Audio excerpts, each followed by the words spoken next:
ప్రయత్నం చేస్తూ ఉంది. 40%, 60% విడదీసి రాష్ట్రం వాటా లెక్కిస్తే రాష్ట్రాల దగ్గర డబ్బు ఎక్కడుంది?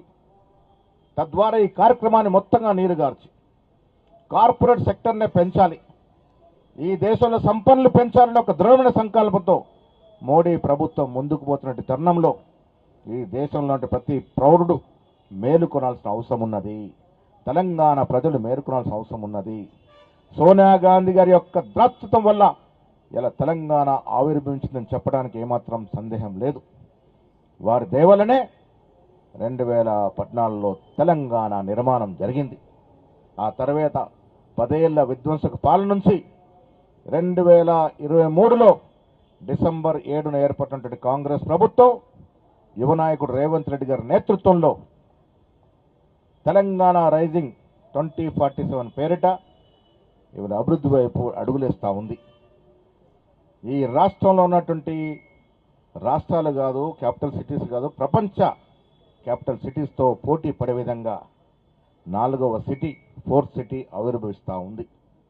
తెలంగాణ రైజింగ్ పేరిట ఒకవైపు అభివృద్ధి, ఒకవైపు సంక్షేమం రెండు కళ్ళ దూసుకుపోతూ ఉంది.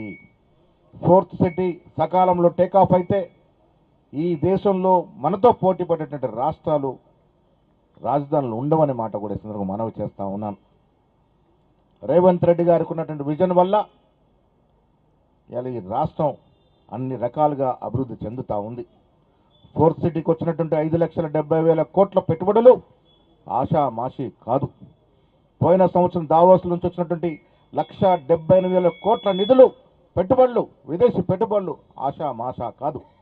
10 ఏళ్లుగా 10,000 కోట్లు కూడా చేసినటువంటి బీఆర్ఎస్ ప్రభుత్వం మనం అధికారంలోకి వచ్చిన తర్వాత లక్షల కోట్ల విదేశీ పెట్టుబడులు వస్తూ ఉన్నాయంటే దూరదృష్టితో ఈ రాష్ట్రంలో పాలన జరుగుతూ ఉంది. ఒక పట్టుదలతో రాష్ట్రంలో పాలన జరుగుతూ ఉంది.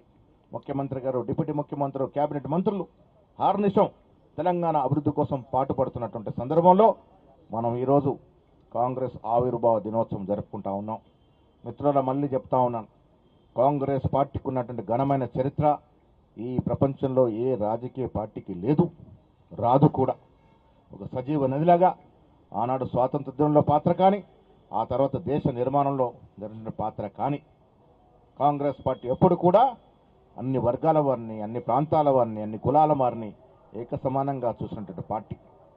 ప్రజాస్వామ్యాన్ని కాపాడుతూ, రాజ్యాంగాన్ని పటిష్టపడుతూ మనం దాదాపుగా 47 నుంచి 2014 పరిపాలన సాగిస్తే ఇప్పుడు వచ్చినటువంటి కేంద్ర ప్రభుత్వం రాజ్యాంగాన్ని నీరుగార్చే ప్రయత్నం చేస్తూ ఉన్నది.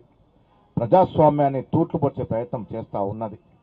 తనకు అనుకూలమైన రాజ్యాంగాన్ని రచించుకోవాలనే కుటిల యత్నం చేస్తూ ఉన్నది. ఇది ప్రజాస్వామ్యానికి విఘాతం కలిగిస్తుంది. ప్రజాస్వామ్యంలో కార్పొరేట్ సెక్టర్ని పేషించుకుంటూ పోతే బీద ప్రజానికానికి విపరీతమైన ఆటంకాలు, కష్టాలు వచ్చే పరిస్థితి ఉంది. అందుకే దేశ ప్రజలు, రాష్ట్ర ప్రజలు ఆలోచించుకోవాలి.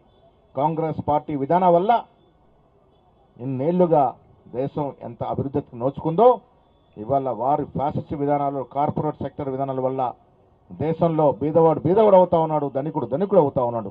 ఇది మంచి పరిణామం కాదనే మాట కూడా ఈ సందర్భంగా మనవి చేస్తూ, కాంగ్రెస్ పార్టీ నిరంతరం ఇవాళ ఖర్గే గారి నేతృత్వంలో మన యువ నాయకుడు రాహుల్ గాంధీ గారు ఇచ్చిన పిలుపు, ఈ దేశంలో జిస్కి జితని ఆబాదీ ఉనికి యువతని బాగేదారని నినాదం ఇలా ఒక ఉద్యమంలాగా మారింది.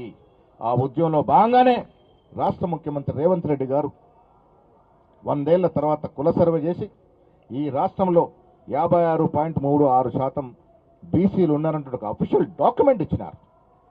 రాహుల్ గాంధీ గారి ఆలోచన ఈ దేశంలో ఉన్నటువంటి ఎస్సీలు, ఎస్టీలు, బీసీలు, మైనార్టీలు సమానంగా ప్రభుత్వ ఫలాలు పొందాలని ఆ దశగా తెలంగాణ ప్రభుత్వం ముందడుగేసింది. కాబట్టే ఇలా మోడీకి కూడా కనువిప్పు కలిగి దేశంలో జరిగే జనగణనలో కులగణన చేర్చడం అనేది దానికి తెలంగాణ రాష్ట్ర ప్రభుత్వం అంకురార్పణ చేసిందనే మాట కూడా ఈ సందర్భంగా చెప్పక తప్పదు. ముఖ్యమంత్రి గారికి ధన్యవాదములు. కుల సర్వే చేయడమే కాకుండా 2 చట్టాలు తీసుకొచ్చి 42% బీసీలకు రిజర్వేషన్ ఇవ్వచ్చే ప్రయత్నం చేయడం, ఆ తర్వాత ఆర్డినెన్స్ తీసుకొచ్చి ఎన్నికలకు పోవాలని ప్రయత్నం చేయడం, దానికి తూర్పుపరిచినటువంటి బీజేపీ ప్రభుత్వం ప్రజలకు మూల్యం చెల్లించుకోక తప్పదు. బీసీల పట్ల వ్యతిరేక ధోరణి వహిస్తున్నటువంటి బీజేపీ ప్రభుత్వం భవిష్యత్తులో తీవ్రంగా నష్టపోవాల్సి వస్తుందన్నమాట కూడా ఈ సందర్భంగా మనవి చేస్తా ఉన్నాను. రాష్ట్రంలో ఉన్నటువంటి బీఆర్ఎస్ పార్టీ బీజేపీ పార్టీలు కూడగలుపుకొని బీద ప్రజానికానికి నష్టం చేకూర్చే ప్రయత్నాన్ని కాంగ్రెస్ పార్టీ ఎంత మాత్రం సహించదు.